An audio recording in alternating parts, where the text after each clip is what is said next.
Hello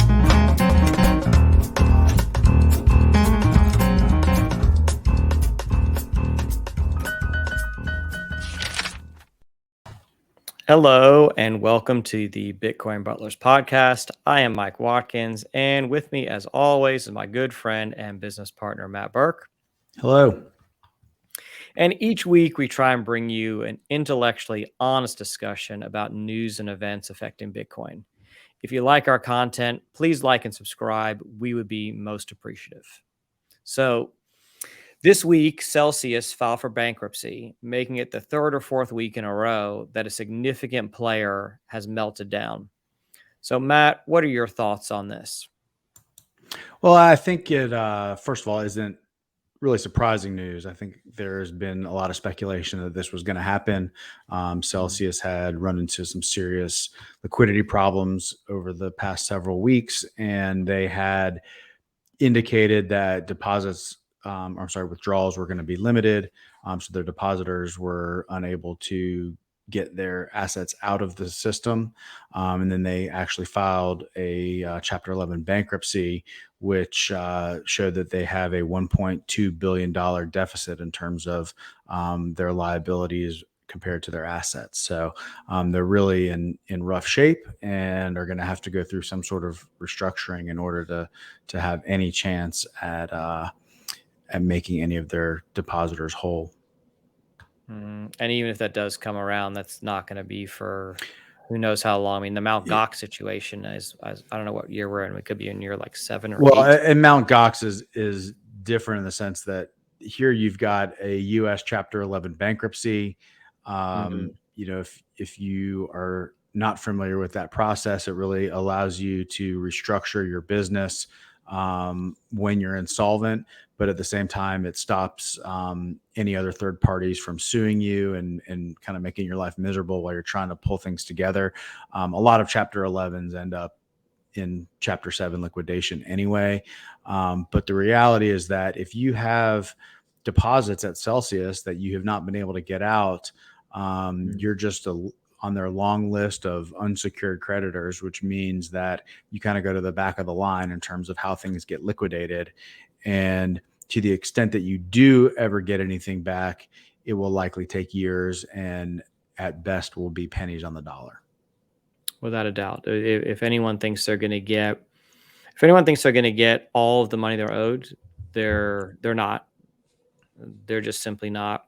And if people even think they're going to get half the money they're owed, they're almost certainly not. We don't know how things will play out, but usually it's just what you said. You're going to get pennies on the dollar. It takes years to get there. It's not a pleasant process, and I feel for the people that were burned from this. Yeah, but I also think that it teaches a good lesson that we talk about a lot in terms of what you should do with your Bitcoin after you buy it. We've talked about the idea that if you are not self-custodying your Bitcoin in your own wallet, preferably a multi-sig wallet, you are not holding Bitcoin. You don't actually own Bitcoin in that case. And, you know, you hear the cliche, not your keys, not your coins. And it is a cliche, but it's absolutely true. And this is proof. If you had bought Bitcoin on Celsius and it was sitting there, it is now gone for the most likely forever. Yes. And I think there's a saying that there are 3 types of people. There are people that learn from their own mistakes.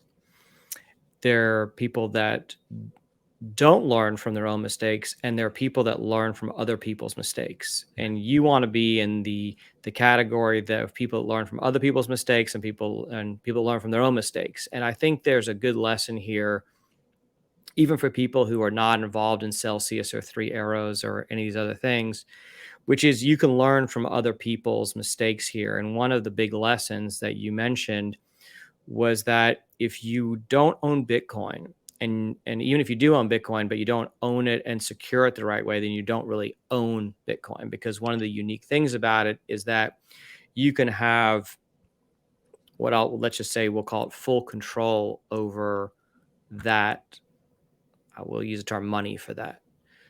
So before we got started, we were just talking about, like, if you had $100,000 and you didn't want to invest it anywhere, you just want to put your money in a safe place, and you wanted to make sure that your money would be secure, but that also when you needed to get it, you could get it without anybody being a gatekeeper. So if you were to take this $100,000, let's say you won in a lottery or something, and you put into the bank, $100,000 in the bank is a safe place to put your money. However, it may not be so easy to get it out when you want it. Now, if you want to get it out at 1 p.m. on a Monday, and that there's not any kind of holiday, and you're willing to go to the bank, you can get your money out. You might not be able to get it out in cash, but you could certainly get it out by a wire as long as there were no issues. But one of the amazing things with Bitcoin is it allows you to actually have full control over your money. No one can tell you you cannot send it. No one can tell you there's an amount you can't send. And even though you don't physically own it, it's not something you can physically put in your hand, you do have control over it as if you did. Well, yeah, and let's take that a step further. Let's say that you had a very well fortified safe in your home that's bolted to the floor, and you kept your $100,000 in that safe. Mhm. Um, that gives you the ability to access that money at any Mhm. point in time Mhm. in actual currency, as opposed to having to, make arrangements with the bank to get cash or to send it out in a wire somewhere. Um, and so having that, located literally within your property, gives you much more unfettered access to that money. Mhm. But in the Bitcoin corollary there is that if you have your Bitcoin being held in a self-storage solution, whether that's a single storage hardware device, if it is a multi-sig setup, um, even some, cold wallets, those are going to be much more accessible to you at any point in time, than if you are keeping it on an exchange where you have to go out to that exchange and ask them to send you your Bitcoin. Mhm. And the third thing I wanted to put in there as I was listening to you talk was that you want to be able to use your money. You want to be able to send it to someone. So in the example you gave, you can put $100,000 into it. Let's say it's an underground vault in your backyard, right? And no one can get to that money. But if you want to use it, it's quite difficult to use. If I want to buy something from somebody and that person's not right in front of me, it's gonna be very difficult to send that value to anybody. Where with Bitcoin, you can send that value to even if someone you've never met before, and they can be comfortable and you can be comfortable. That's right. And on top of that, you have the ability to verify those transactions on your own if you're running your own Mhm, node, mhm, and not relying on anyone else to tell you how many Bitcoin are in circulation and exactly how many you own down to 8 decimal points. So mhm, I think all of these are um, things that we think are important for Bitcoin owners to do. We wrote about it at length in our best practices paper that's on our website. But that's one of the beautiful things about Bitcoin is that it truly does give you full control over your money and the ability to verify what you've sent, where you've sent it, and exactly how much you're holding. And that's not really something that you can do with any other asset. No, it's the more you dig into it, the more you learn about it, the more you realize it's the best money ever created. Yeah. And one other little point that I actually meant to mention last week when we were talking about Bitcoin versus other cryptocurrencies is that the ability to run a Bitcoin node is something that's somewhat unique to Bitcoin. It takes very Mhm, little hard drive space to run your own node. You can easily run a node. I run mine on a 1 terabyte hard drive that's less than halfway full. So if you try to do that, even with other cryptocurrencies, it's very, very difficult to run a full node without having to have a tremendous amount of uh, space, or potentially have to host it somewhere else other than in your own home or office or wherever you're running your node. Exactly. All right. So with that, there's quite a bit of interesting news this week, Matt. Let's get started with some of that. Yeah. All right. Let's go to this next one. Paraguay crypto framework one step away from becoming law. So there is a law that's been passed in Paraguay. I think it just needs to be ratified by the president of the country, but it's passed through legislation. And I think they've been working on this for quite some time now, to try to come up with a regulatory framework to allow people to interact with Bitcoin and other crypto within the country of Paraguay. Yeah, one of the things I thought was weird about this is that there was like a focus on mining with it. That Paraguay thought it was necessary to come out with something, a law that talked about mining, but also that they put this in the news for it also. So there's some interesting things in there. One of them is that the miners will not have to pay the VAT or value added tax that they have in a lot of European countries Latin American countries. and Latin American countries too. But you will have to pay an income tax on what you earn from mining. That's right. Yeah, they have some weird little nuances in the law around mining, and there are, I believe, electricity is subsidized in Paraguay, was part of what I was reading there. And so there will still be some subsidies, but one of the ways, I guess, that they'll take their little piece of that is that the energy used for Bitcoin mining will be less subsidized than the other electricity. Yeah, the miners have to pay a 15% higher rate than other industries.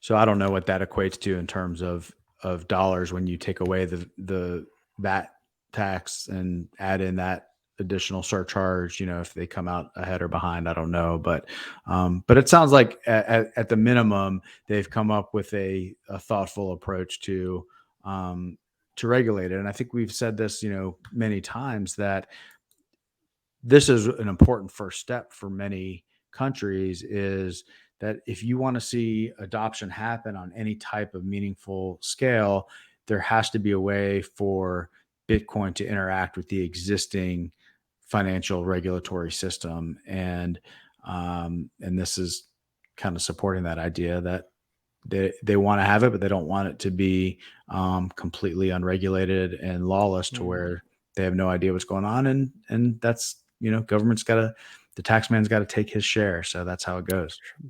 For sure. And I don't think there's anything really revolutionary coming out of Paraguay with this, although there were some rumors last year that Paraguay might be like the next country to adopt Bitcoin as legal tender.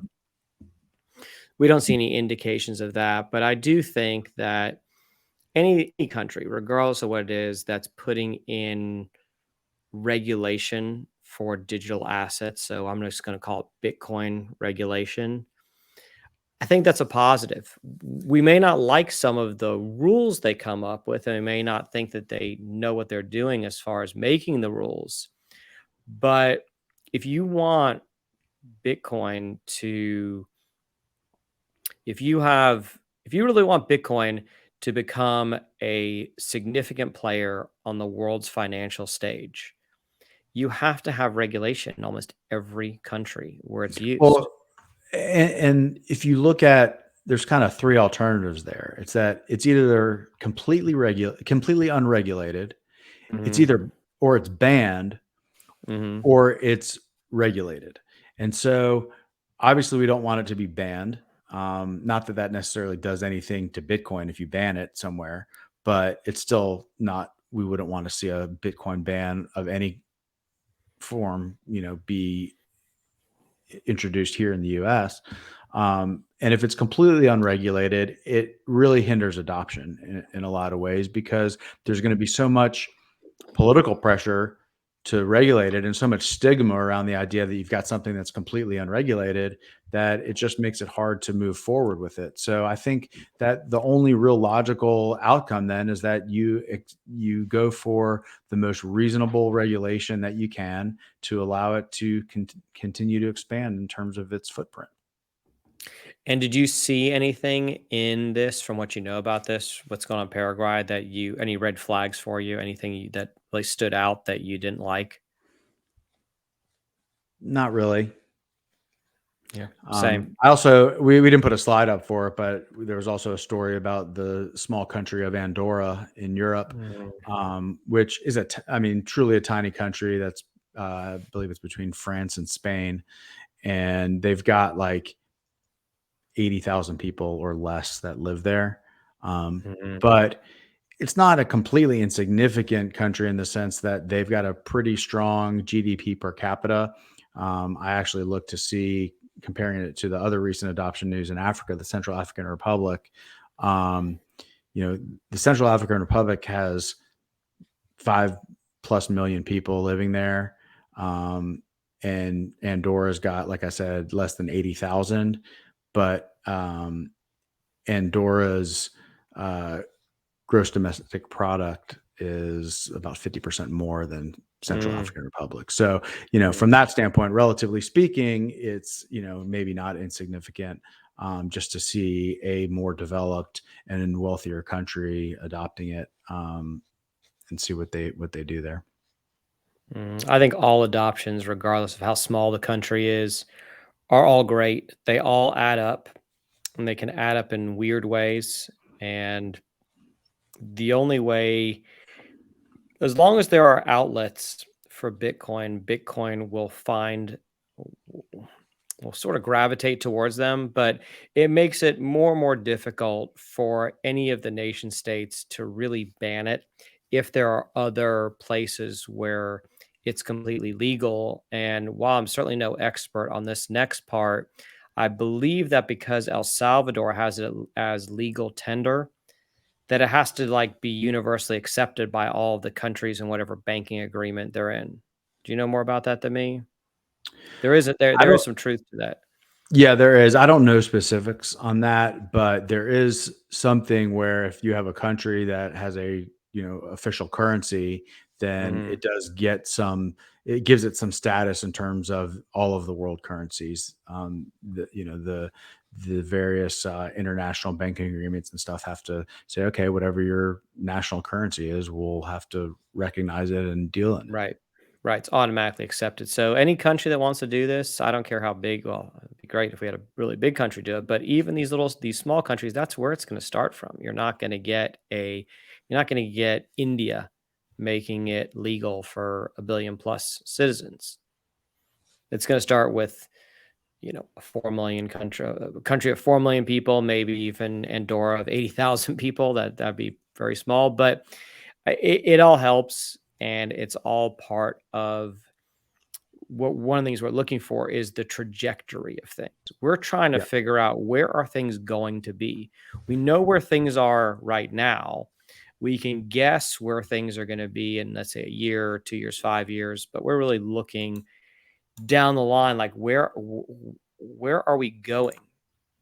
And by putting all these different stories together and all these little countries and all the stuff that we're trying to do here each week, I think we're painting a fairly clear picture of where things are going. And we said this before, but we do not screen for bad news. We do not present good news. We present the news that we find on any given week. And we try and pick the news stories that are the most relevant and provide the most, I would say, the best insight for what we see coming up. So once again, another positive story. Even if the Andorra story, which I'm talking about, even if it's a tiny country of 80,000 people that most people wouldn't know as a country, uh, if they make positive steps towards adoption, that is a positive thing for Bitcoin. Absolutely. All right, let's keep going. Here we've got state-owned bank Swiss Post or Post Finance, to offer clients direct access to the crypto market. So this Post Bank is the 5th largest financial institution in Switzerland. It's actually state owned, and it also happens to be the same entity that runs their postal service. And they are going to be implementing a platform to allow their clients, which I think I read they have over 2 million customers, that will be able to access the crypto markets through their banking relationship. Yeah, it's another Swiss bank that is looking to provide these services. Now, this is part of that, what we're starting to see, and I know we've got another story coming up with this, that one of the questions moving forward is what role are the banks going to play with Bitcoin? And there's an argument to be made, I think, that says that the banks are really going to be the exchanges, that you would, let's say you can deposit your paycheck in the bank, and then the bank will give you a way to convert part of that paycheck into Bitcoin. And you may even get a statement from the bank each month that says, here's your cash balance. And then your Bitcoin is obviously in your Bitcoin account. And here's your Bitcoin balance. And if you want to convert from Bitcoin back to fiat, this bank will do it for you. And they're going to take, I don't know, they're going to take up 0.1% finance or exchange rate fee, whatever it may be. I'm sure the banks will come up with something. And then you can move it around. So Yeah, I definitely. I would say I could see a scenario like, if you sign up for direct deposit at work, you have the ability to split it. You could put some into your checking account, some into your savings account. In the actual banking world, checking and savings accounts are slightly different types of accounts. They have some different actual features to them. So, I could see a scenario where you say, okay, I'm going to put 80% of my money into a checking account, 10% of my paycheck into a traditional savings account or a money market account, and I'm going to put 10% into a Bitcoin account, and it just automatically gets converted and deposited. And that could be one way that the banks, set it up. Hopefully they'll allow for self custody at that point too, but who knows? And then the banks will then become part of the market that is the on and off ramps between fiat and Bitcoin. Now, the thing about this one is that I love the banks getting involved, but I hate the banks being the custodian. And that even if there's something convenient there for you, you still want to take possession of your own Bitcoin.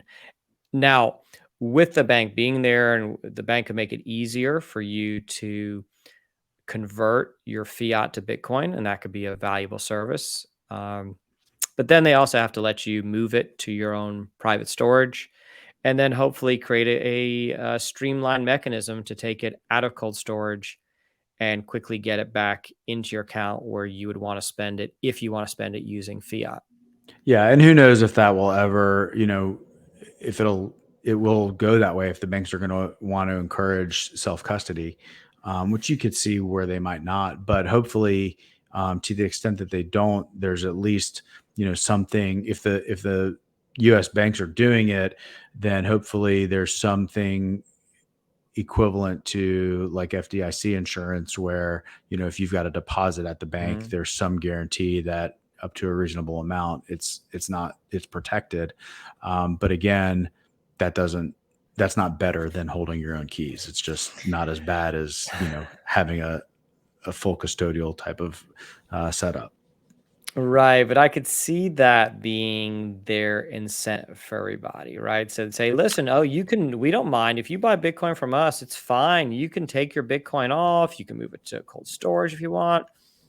There's no problem, there are no restrictions. But if you keep it with us, then you get this type of insurance, and you don't have to worry that something's going to happen to it. Where if you do, your own storage, you could lose your keys. This could happen, that could happen. They'll give you some kind of a story for all the risks that could happen to you. But if you leave it with Trust Us, Bank United, whatever, then you don't have to worry, and your money's insured. And I'll tell you what, and I hadn't really thought of that before, but I think that would be an extremely popular option for 80+% of the people.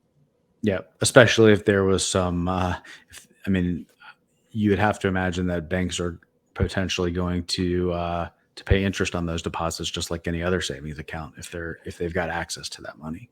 Yeah, another good point, especially since they have access to those coins that if you put it in cold storage, you can earn exactly zero, and now you're responsible for all the storage, and all these bad things could happen. If you leave it with us at the bank, you're going to make, whatever, 2% interest a year, and it's insured, so you are protected. Who knows? But let's go to the next story, because I think that kind of Mhm. is a continuation of what we're talking about here, which is Mhm. the Southland Credit Union in California, which believe is a pretty big credit union, is going to enable Bitcoin purchases with NYDIG. And we see a lot of these financial institution adoption stories also have NYDIG involved. They're obviously a huge player in helping companies and financial institutions kind of hook into the Bitcoin rails to be able to offer that to their Mhm. customers. And one thing that I saw in this article that I didn't like is that they don't have a plan for being able to get that Bitcoin out of the bank. You can hold money in the form of Bitcoin, but again, it's more of an IOU that's measured in Bitcoin as opposed to actually holding your own coins. Right. Users cannot transfer Bitcoin using this plan. You can buy it, sell it, and hold it, just like we talked about before, but you cannot transfer it. So you never really take full ownership of it. And while I like to see adoption from all the financial institutions, and while we do not give out financial advice, we just try and have intellectually honest conversations, I would still recommend that people not take this solution that not holding your own Bitcoin means it's not your Bitcoin. Right. And so there may be I like the ability to buy it and sell it, but if you can't get it, if you can't fully take possession of it, uh, there are better options available. And as we see this thing with Celsius and all these other things that happen, the not your keys, not your coins is a bit of a cliche maybe at this point. But the concept is still there, which is that you have this very, very unique asset where you can take full possession of what you have. And it doesn't take up space. It doesn't take up, you don't have to have a special room for it. You don't have to clear out anything from your house in order to take possession of it. Uh, but it's still completely yours and nobody else can control it or confiscate it. And if you need to, if you're in a really unusual situation, you need to go, let's say, across international borders. Mm-hmm. You can put it in a wallet, which will have 12 seed words. You can remember those 12 seed words in your head, and you're not even you're not even crossing the border with any device on you. It's just 12 words in your head is enough to keep possession of it. It's really remarkable. Obviously, not many people really understand that. I think for the most part, not many people really understand Bitcoin, but that's why we keep repeating this and trying to get people to understand just the magic of this and how powerful it is to really take full possession of your money. Of money that's borderless and global and doesn't require a country to back it. And so I think, if you can remember 12 words, then you can have money anywhere in the world, is a pretty powerful statement. I'll go one step further.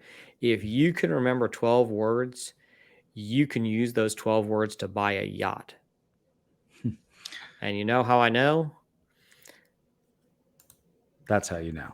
Oh no, that's the wrong That's the one. wrong slide. My apologies. But So here, if you I'll don't jump to mind, that one. yeah. Here, YACHTZOO. So this came Um, out this week. Go ahead. yeah, that's the other company we see that's always involved in these adoption stories is BitPay, who are just tearing it up all over the world, getting people to accept Bitcoin and cryptocurrency as a form of payment.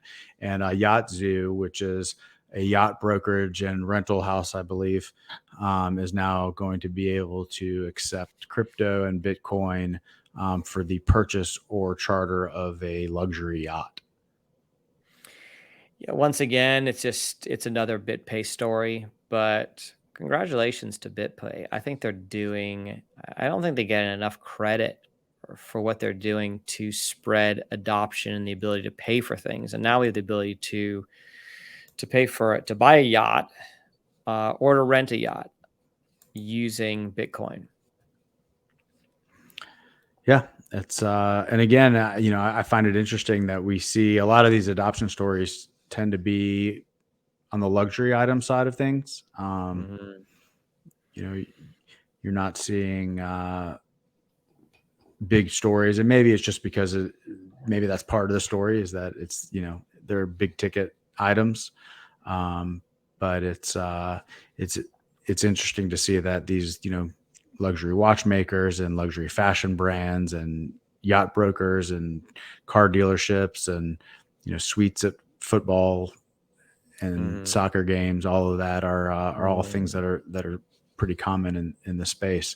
And speaking of people who can afford luxury items, this was our next slide. The richest Bitcoin whale has exploded to over 2.56 billion, which the story here is that there's been a big accumulation event that's happened as we've seen the drawdown. I think in the beginning of the drawdown, there was maybe a little bit of people freaking out over it to figure out what happened. But there was a point in time where that where there was just a large amount of accumulation as we saw that drawdown kind of get to the bottom, and Mm. and you've seen large holders, anyone holding between 10 and 100 bitcoins. If you look at on-chain analysis and look at the wallets that are holding 10 to 100 bitcoin that we know are not exchanges, um, you've seen those wallets increase in size over the past few months. Mhm. Yeah, I think this is really pretty fascinating. Now, first of all, do we know if it says the title of the article is richest Bitcoin whale bought? I think they bought what they buy this week, like almost 1,500 Bitcoin, 1,480 Mm-hmm. Bitcoin. Mm-hmm. It's a lot of Bitcoin. It's worth about $30 million or so. So here's someone that owns uh, $2.5 billion plus of Bitcoin. And when the prices crashed, they didn't sell. They were buying a fairly sizable amount more. I mean, 1,500 Bitcoin, 1,400 Bitcoin, 1,480 Bitcoin is a lot. And it says their total is 132,883 Bitcoin. Yeah, Those are like Michael Saylor type numbers. that's right. Yeah, this is, and again, since we don't know who it is, I guess it's hard to say who that actual whale, If it's a quote who, it unquote, could be is. a group. Could be a group, could be a company. Hmm. We don't know, but I think what's interesting is that in this last kind of bear market that we've been seeing, you did have this period where there was a lot of accumulating, earlier this year when the price was was doing pretty well, and then you saw the start to drop, and a lot of leverage got shaken out of the system Mhm. to where there was, dumping on the way down because probably largely due to, people getting forced out of their positions due to leverage. Mhm. But then for for the last several weeks, we've seen accumulation more than selling off. So I think Mhm. that's interesting, just to see that you've got these large holders that their conviction isn't really changing in terms of how they view the asset. They're just waiting to the point where they think it's the right price to keep accumulating. So I could rephrase this in a way that I think maybe gives some different perspective, which is what happened when the price of Bitcoin tanked in 2022? What happened when it went to, I think it hit 17,000 and change? Well, let's just say when Bitcoin was at, what do we do? Like 70% from its peak of that cycle. What were people doing? And the answer is a lot of the people that owned Bitcoin before were buying. That you hear people saying, "Oh, I remember this. Remember when Bitcoin was at 60,000?" People like, "Oh, I'm too late. I Yeah. would have done it, but I'm too late." And then I would have bought it at 40, but I'm too late now. Or I would have bought it, let's just say 20. I would have bought it then, but it's gone up 3x from 20. I'm just too late. I can't buy into it now. And then you see that when it gets to 20, those same people that said they would do it if, or they would buy it if, just don't. However, addresses that were holding 10 to 100 Bitcoin added 52,000 Bitcoin over the past 5 weeks. Yeah. And the person or the wallet, we don't know if it's a person, we just know the wallet that had an extreme amount. I don't know if it's the largest wallet or not, but it's one of the largest wallets out there. They added, just that wallet alone added almost 1,500 Bitcoin. Yeah, and well, I think they said that is the biggest wallet, other than the only two bigger that they know of. They've confirmed are Binance and Bitfinex's wallets. So is this more than like MicroStrategy? Is this more than um, Let me look at that real quick. Grayscale? Something doesn't seem to quite add up, because Grayscale has like 600,000 Bitcoin, I think. They've Uh, got an enormous position. MicroStrategy has like 129,000. 20s, yeah, 120 something, yeah. Um, But there's there's another saying, well, do as I say, not as I do. But I think in the Bitcoin world, we want to reverse that, which is what are people doing, not what are people saying. And the mhm. answer here is that people, I don't want to say these are people with more Bitcoin conviction necessarily. I think these are people who are more educated regarding Bitcoin, because I think a lot of Bitcoin isn't really about like a subjective thought about it. It's sort of, how much education do you have with it? And it seems like, and correct me if I'm wrong here if you have a different opinion, but that once people get to a certain level of understanding with it, anything over that level is, I'll just call it like serious conviction. Like once you understand it, you understand it. And it's very hard to understand it, to unring that bell. So clearly here we're seeing people who've already, 100 Bitcoin's a lot of Bitcoin. That's a whole lot of Bitcoin. Yeah. Even 10 Bitcoin is a lot of Bitcoin. So these holders of 10 to 100 have added an enormous amount. If we say 52,000, I don't know what goes on in each one, but you might be seeing, let's just say, somewhere between 30 and 70,000 people in that group adding to their position. It's hard to say what each person bought, because someone could have 100 Bitcoin, they buy 3, and someone could have 10 Bitcoin and they buy 0.2 Bitcoin. So we don't know, but that's still 52,000 is a lot of Bitcoin. That means there's also a lot of users behind that who aren't Yep. panicking, who are saying, all right, great. I'm gonna get Keep more. accumulating.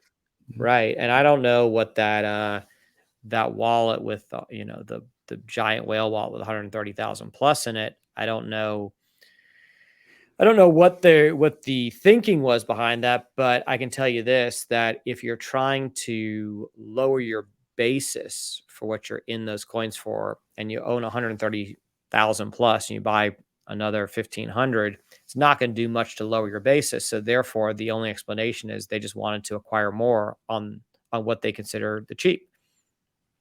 Yep. All right. Well, anything else on that, or should we keep going? Yeah, I have something else. I I found this to be a pretty powerful story. Like it gives some visibility into what's going on there. A lot of the stuff we're seeing is, this country's adopting it, which is great, or these companies are doing something, which is also great. But seeing what some of the really big players are doing in a time of, let's just call it, can we call this a time of crisis Mhm. or something like that? And we see, Celsius going bankrupt and Three Arrows and Voyager Digital and Terra and all these things that are melting down. And then we have to contrast that, it's a Bitcoin only story, and it shows you that the people who are really into Bitcoin have been buying Bitcoin when it's Yep. been cheap, when it's been at a price that they think is cheap, not running away from, they're not selling it, um, they're acquiring. So Yep. interesting. All right. Well, as always, it seems like we've got news in the sports world. First one is the New York Yankees, who is going to be able to pay employees in Bitcoin, and this was a response to um, demand from their employee base that there's a large percentage of people that are mostly on the younger side that want to find a way to get paid in Bitcoin. hmm Yeah, one of the things from the article that really stuck out to me was that, now it's coming from NYDIG, they're the ones putting out the article more or less, but they said that their research shows that 36% of employees under 30 would be interested in allocating a portion of their paycheck to Bitcoin. And that's about 1 in 3 also said that when choosing between two identical jobs, or two identical, or essentially two identical employers, that the ability to help them get paid some Bitcoin would help them choose one over the other. Yeah, I thought that was really interesting. A third of the people that they talked to would choose a job that allowed them to get paid in Bitcoin versus one that didn't. And the interesting thing there is that there are ways to very easily convert a portion of your paycheck to Bitcoin. I hmm mean, the easiest way to do it is with Strike. You can set it up to where it's a direct deposit type of setup. hmm So hmm the thing that I found interesting about this is that if you know enough about it to want to get paid in Bitcoin, and you say that and there's 1 in 3 employees that say that they would choose the job that would allow them to do this, is that saying more about the ability to do it, or more about the company that they want to work for? I'm gonna probably go with neither. Okay. I I'm a bit puzzled by this because there are people under 30, and I'm just surprised that it's such a high number or high percentage of people under 30 had such an interest in savings, that they were concerned about it, where they could save their money, how they could put it, how they could save it for the future. Well, I don't Now, know that now. To be fair, though, I mean, they are talking about this is a NYDIG Bitcoin savings plan, but is it because they really want to save money, or they really just want to have some of their money automatically in Bitcoin? Might not be I the don't same thing. know. I don't know because it's so easy to, if you have any interest in buying Bitcoin and you're under 30, you can be set up in just a couple minutes and you can press a couple buttons on your phone at will whenever you want and buy it really easily. So I don't know why that would be like a way to differentiate, like a job differentiator. I also don't know why such a high percentage of the people under 30 were so interested in allocating a portion of their pay to Bitcoin. It's encouraging. I I'm just surprised to see it and I don't quite get it. Well, and it is a look. What we don't have is the sample size of this Mhm. this Mhm. exercise and exactly who they're talking to.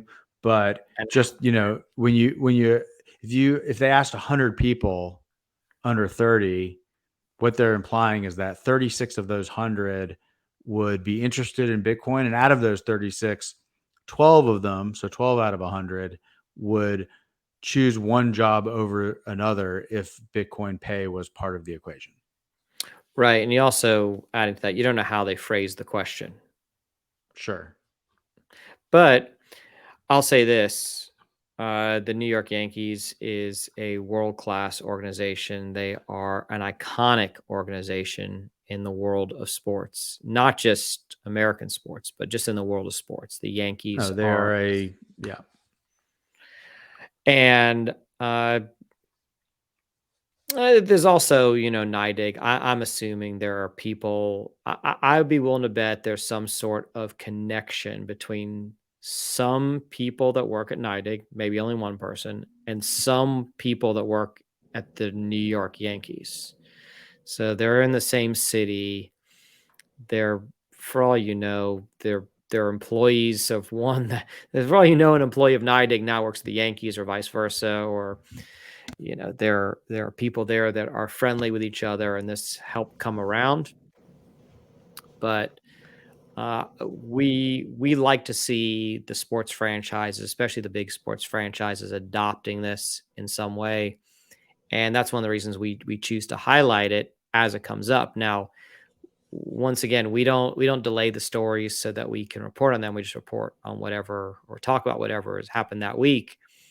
And this week was the New York Yankees and another team, another very big team in the world of sports. So, which I guess we're going Yeah. to put that slide up now, which is Atletico Madrid. So, Atletico Madrid is the third biggest team in Spain. The two biggest teams are Barcelona and Real Madrid. And this story I thought was kind of crazy because Whalefin, who I'd never heard of before. Had you ever heard of Whalefin? No, I'm not familiar with Amber Group or Mhm. Whalefin. Yeah, me neither. So never heard of Whalefin before, and they agreed to pay, I think it's 43 million a year 40 to something be million. Yeah. 40 something million a year on a 5-year contract to be the official sponsor on the Atletico Madrid jersey. Right there. So I assume I know what this means. Maybe if I'm wrong, try to correct me. Hmm. But when you say they're the official main partner and the Hmm. official global partner, Hmm. because they seem to differentiate between the two. So the official global and main partner. The main partner, I get that means that uh, the whale fin logo is going to be on all of the jerseys that the players wear at the games. It's the main Yes, logo it'll that be on you'll their see chest. for Atletico de Madrid, just like Mm. any other uh, famous sponsor that you see on any soccer team around the world. That's who's going to be on the third largest team in Spain, which is La Liga is the Spanish soccer league, and these guys were the champions either last year or the year before. But in recent times, they've won the championship. They're huge in Spain, and so it's a big deal. Yeah, and Whalefin also did a sponsorship of Chelsea in the Premier League, and I think they're paying $20 million a year to be on Chelsea's sleeve. So for Atletico Madrid, it'll be on the player's chest and everyone will see it. But They also sell patches on each sleeve, and Chelsea was paid $20 million just to be just to have whalefin on their sleeve. Pretty incredible. It is, although this isn't. We'd like to see the stuff associated with the brands.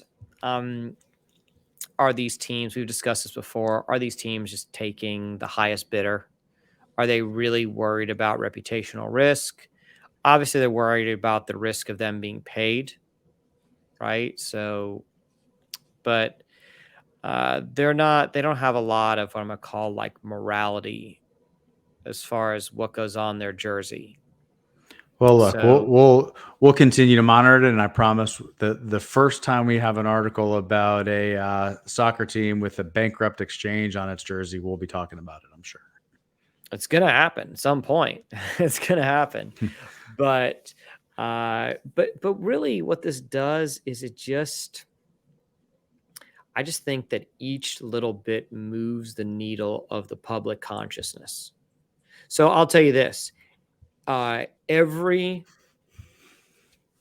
so I'll say this: every soccer fan in Spain will know what whale fin is. And I don't know what the Absolutely. population of Spain is, but like easily 80% of the adults in that country are soccer fans. So the brand recognition you get from this is really significant. It really puts it front and center. And once again, it's just in the public consciousness. Like, okay, this really, really big team here. That's, everyone's heard, well, a lot of people have heard of the Real Madrid Barcelona games. That's called the El Clasico. Yeah. It's one of my bucket list things to do. I really, really would love to go to one of those games. I don't care which of the two cities it's in. I don't really care which team wins. I just would love to see that matchup, sort of like a Yankees Red Sox game. Sure. A lot of passion, a lot of rivalry there. But what people don't know is that Atletico Madrid has like a smaller game with both of these other two teams. It's not quite the same hype matchup, but it's in that same basic category. So an It's the enormous top amount of teams brand playing. Yeah, it's so whalefin is just going to be part of what people in Spain know. I mean, Yeah, that's what you're buying for $40 million a year. and my comment there was going to be that when we talk about these sponsorship deals and different, well-known brands that are making Bitcoin headlines, it's pushing it further into kind of just general culture, meaning that it's now just part of society that there are these cryptocurrency companies out there that are, becoming part of what people understand as an industry. And so, it does lead towards adoption. It leads towards people figuring out what it's about. I mean, if you see whale fin on the jersey of your team and you have no idea what whale fin is, are you going to go look it up? I mean, maybe. And like you said, there's almost 50 million people that live in Spain. And so it's big exposure, and there are, fans all around the world of these Spanish football clubs, because you've got a lot of international players playing in them. And it's not just Spain. That's a good point. I really didn't think of that before. I really did not think of that, but you're right. These teams are essentially like world all-star teams. So Yeah. they're basically, there are no salary caps in any way. There are no league rules. Each team is independent. So if you, I think one of the only rules that you have to be financially, like there are some financial rules that you can't borrow a certain amount to buy players, because people will just buy players. So there are very, very few financial rules. It's not like American sports where there's a salary cap and all kinds of restrictions. And so these teams are buying the best players from all over the world. So while you play on, well, like we could take the two biggest players that were in Spain were Messi and Ronaldo. Ronaldo's from Portugal and Messi's from Argentina. So if Messi's wearing whale fin on his jersey, everyone in Argentina will know what whale fin is. Right. And if they don't, when they watch the match, they're going to say, what's whale fin? They will. Yeah. It's actually, there's probably an argument to be made that it's like probably one of the best ways you could spend your money. I mean, you think about it, like Super Bowl. Well, a Super Bowl commercial is how much for 30 seconds this past time? I'm not sure. I can look it up quickly and tell you, I think but it was, 5 million. Yeah, something like that. Mm-hmm.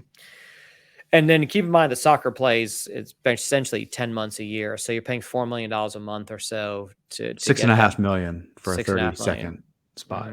Mm-hmm. But the exposure, like you said, I think when you're talking about, I don't think it's necessarily a coincidence that you've got the global money being advertised at the most global sport. So you see these, soccer jerseys, and it affects people all over the world. Unless you're talking about a country's national team, the high level, soccer clubs around the world are all going to have international players playing on their team. Even with the MLS here, which is, one of the, they're not considered to be a particularly high level league. They still have good international players that are playing all over the league. So, when you have advertisements that are focused towards, whether it's not Bitcoin specific, but it's still, I mean, no matter what crypto you're dealing with, part of it is that it's not tied to a country or jurisdiction. So I think it's a really smart way to market to, who are the users of the product that you're advertising for. Mm-hmm.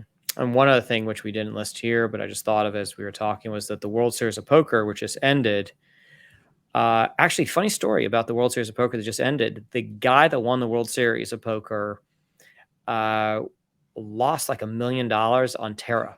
He had like a pretty big chunk of his net worth in Terra, and he lost that million. Now he made 10 million. But the World Series of Poker had a crypto sponsor. I don't remember the name of who it was. I know it was like the fastest way to earn crypto. I didn't even pay attention to it. Yeah. But it's certainly making its way into the world of sports and into the world of culture.